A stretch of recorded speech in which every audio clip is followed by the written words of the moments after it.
আমার শিক্ষক একবার একটি গল্প বলেছিলেন। এক ব্যক্তি তার ছেলেকে নিয়ে একটা পার্কে হাঁটছিল।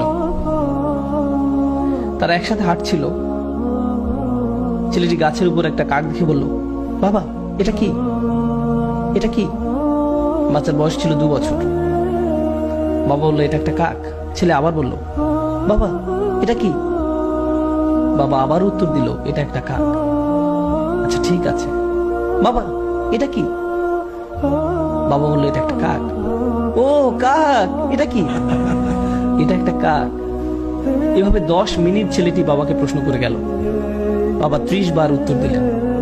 তিনি একটা ছোট ডায়েরিতে লিখে রাখলেন, আমার ছেলে আজ পার্কে হাঁটার সময় একটি কাককে নিয়ে 30 বার প্রশ্ন করেছে,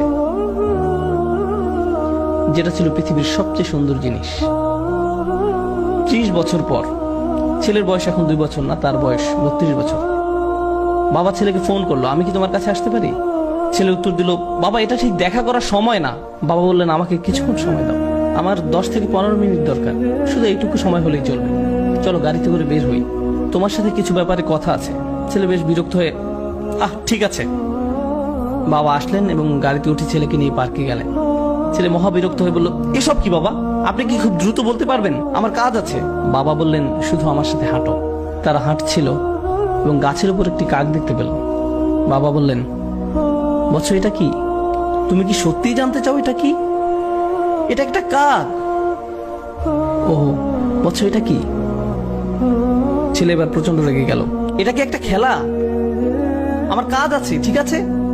এটা একটা কাক, আপনি কি দেখতে পাচ্ছেন না? আমি গত মাসে আপনাকে নতুন চশমা এনে দিয়েছি, আমার সাথে এমন কেন হচ্ছে? বাবা আপনি কেন এত জটিল? আমি বুঝতে পারছি না সমস্যাটা কোথায়। জাস্ট বলেন কি বলতে চান। আমি ব্যস্ত আছি, ঠিক আছে? বাবা তার ডায়েরির পাতা খুলে বলল, বৎস ঠিক এরকম একটা ঘটনা 30 বছর আগে ঘটেছিল। আমরা এই পার্কে হাঁটছিলাম, তুমি একটি কাক দেখেছিলে। তুমি 30 বার আমাকে এটার সম্পর্কে জিজ্ঞেস করেছিলে, আমি প্রতিবার হেসে উত্তর দিয়েছিলাম। আর এখন তুমি দ্বিতীয়বারও উত্তর দিতে পারছো না। আমরা আমাদের পিতামাতাকে কি দিচ্ছি? মূল বিষয় হলো, আল্লাহ প্রথমে নিজের কথা উল্লেখ করেছেন, তারপর পিতামাতার কথা উল্লেখ করেছেন। তোমরা নিজেরাই চিন্তা করো, তারা তোমাদের জন্য কি করেছেন এবং তোমরা তাদের জন্য কি করছো। এমন অনেক পিতামাতা আছেন, যখন তাদের সন্তান আইসিইউতে থাকে, তারা ছোট্ট গ্লাস বক্সের দিকে তাকিয়ে দাঁড়িয়ে থাকেন, যার ভিতরে শিশুটি আছে।